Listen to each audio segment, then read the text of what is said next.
Hey everyone, it's Y'all360 and I'm here with day 4 of Unboxing Week, and I've got Oh My Girl's first mini album, also titled Oh My Girl. At least I think it is. I'm not sure. It's got kind of a weird cover. You've got this barcode on the front, you've got the logo right there, and then of course the group's name written on their backs. That's kind of clever. Do that instead of like printing a title on there.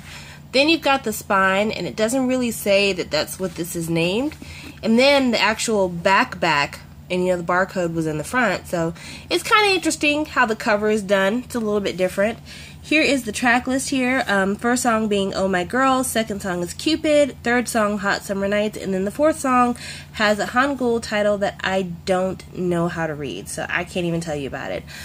Song-wise, I really like Oh My Girl. I really do. The very first song, Oh My Girl, it really is like a theme. Like, it sounds like one of those songs that you would listen to if you're watching a Disney Channel show and they have that like intro song to the show. That's what this would be. If Oh My Girl was a TV show, that would be their intro song. Cupid, on the other hand, what a great song. What a great song. What a good MV. I love that the MV was very fresh, very young, very colorful, age appropriate. The song is so flippin' memorable, from the marching band beat and the heavy percussion to the English in the song, Hey Cupid Has Got My Heart. I mean, it's one of those songs that really lodges itself in your memory, and you don't have to listen to it a bunch of times. Like, you could really listen to it maybe 1 or 2 times, and it would be stuck. And, you know, when you're talking about a debut group, that's what you need. You need an earworm song to get the public to notice, so I really love that. Hot Summer Nights, it's a really pretty song. It actually sounds like the kind of song a couple would listen to on a hot summer night at a campground, sitting by the river, looking at the stars. Like, it's just really kind of ballady and romantic and innocent sounding, and I like that. The last song is more of an acoustic style song. It blends really well into Hot Summer Nights. It's not really my taste most of the time, but it did have these whistle sounds in it that I really liked. So, I mean, overall, this was very pleasant. I would have kind of titled this more of a single album, but I guess because there were more than 2 substantial songs, they went ahead and went with mini album, but I could have used more music, honestly. I would have liked to have heard more. But overall, I thought it was a good album, and then I thought that the album photo book was actually pretty decent as well. So it's in my least favorite kind of packaging. It's the booklet style, which, you know how I feel about that. And it's got the cursed K-pop glue. Why can't K-pop be great? Why do they keep letting the glue hold them back?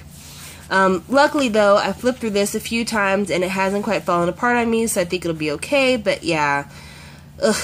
And then of course the flappy things, and the CD's not in a CD sleeve, so it just is what it is. I don't even know anymore. I just don't even know. That it's got the cover art again. And what's really kind of fun is that when you look at the cover and you first flip it on the inside, you kind of expect one thing to go down. Especially because it kind of reminds you of the outfits, the white outfits that they had over in the G-Friends album. But when you open it up, all of a sudden, a red velvet color infusion, and you start having color pictures. I think that's kind of neat. I like the denim outfits that they have, and I love these little English poems sprinkled through it. It's a graphic look that I appreciate.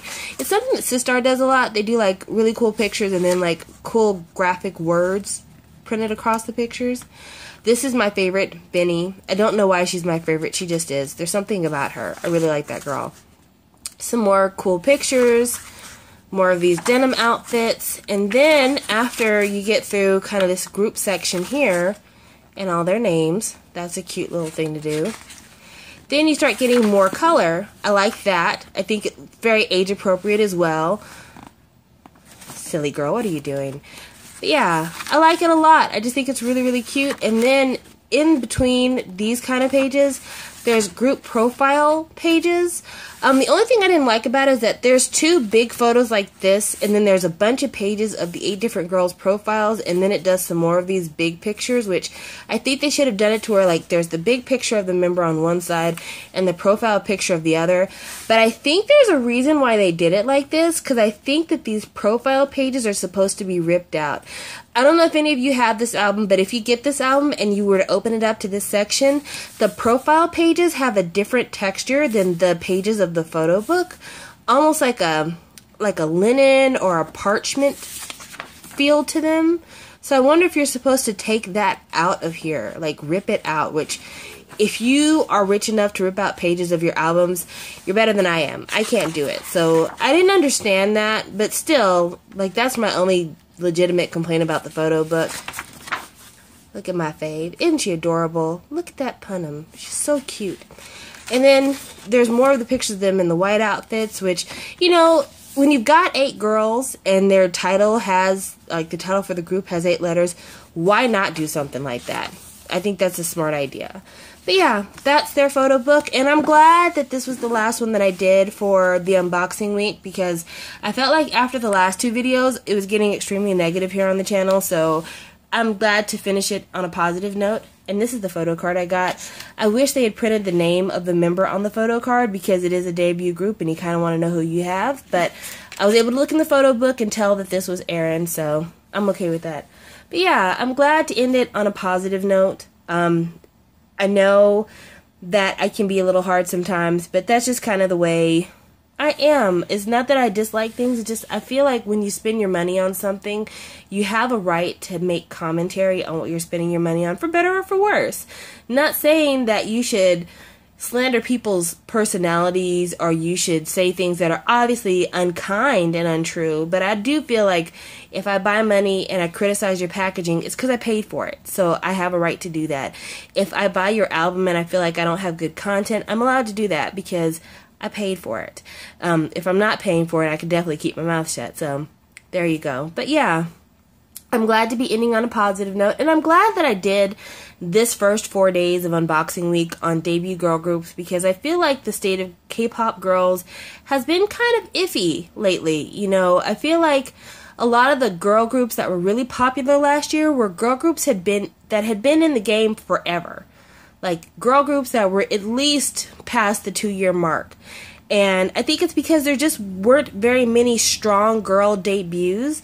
So this last 4 days, dedicating them to debut girl groups has been really kind of important, not just for me on a personal level, but I think it's what K-pop needs. I think K-pop needed a good infusion of girl debuts, you know, and not just from the big 3 or the big 4, but from everybody. Because I think that's the only way to continue the growth of K-pop.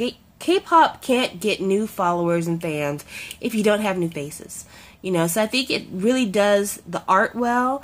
I think it serves the culture well, and I think it's really helpful for new fans when they come in and they're introduced to a group and they get to grow with the group instead of feeling like they missed out on the ground floor of things. So yeah, I really dig that, and I'm glad to see that happening, especially because, I mean, look what's happening with our older groups. For SM in particular, the announcement that SM is finally formally finished with Jessica and Jessica's formally finished with them, it wasn't a surprise that the announcement was made, because, I mean, we all pretty much figured they were done with each other. What was more a surprise is that SM didn't seem to be fighting it. Now, this doesn't mean that behind the scenes they're not probably cooking up something juicy. I'm sure Jessica will probably never be seen on Korean television again, and will never get a chance to record music for the Korean audience that could be promoted on any music show. But I just think it was a change of pace, considering how hard SM fights with every other person that tries to leave. So yeah, that was a little bit different, but just like I said, it's no surprise. Sully leaving FX, not so much a surprise, but more like a sigh of relief. I feel like it's her fault that FX hasn't promoted in a year. I feel like it's her fault that the red light promotions were cut short. I feel like it's her fault that FX hasn't gotten to be bigger than they are. I mean, because really, FX is one of the most underrated big groups in all of K-pop. Like, FX is a star group. They should have a fandom name. They should have had their own tour by now, tour DVDs, lots of merch. They have everything it takes to win. The only thing they don't have, it seems, is the support of their record label. And I don't know if it's because Lee Soo-man was just so in love with Sully from the time that she was little that he just wanted to make it work for her and was willing to make the rest of the group work around her schedule. But I think now that she's kind of free of having to force herself to be a member of a group she didn't want to be a part of, she's really giving the other girls a chance to show their stuff, to remind the world of why they have such a heavily invested fan group. Because honestly, of any of the groups I've ever talked about on my channel, FX is the one group that everybody seems to be able to agree on. Like, I have never talked to any K-pop fan who didn't love FX. And I mean, it could be that I'm not talking to the right people. Maybe my interests lie in a specific subset of people, and that's why that's never happened. But I've known people who haven't been the biggest fan of SHINee. I've known people who don't really like YG all that much. I won't name names, so you can't come after them. But in general, everyone loves FX. And I think that we all are of the opinion that, you know, yes, now is the time. And of course, with the recent rumors that FX is coming back in like a month, you can't help but think they were just waiting for that shoe to drop. They've just been biding their time and waiting for Sully to do what she always wanted to do from the beginning, doing the acting thing, and leave them to be great. And I really pray and hope that's what it's going to be.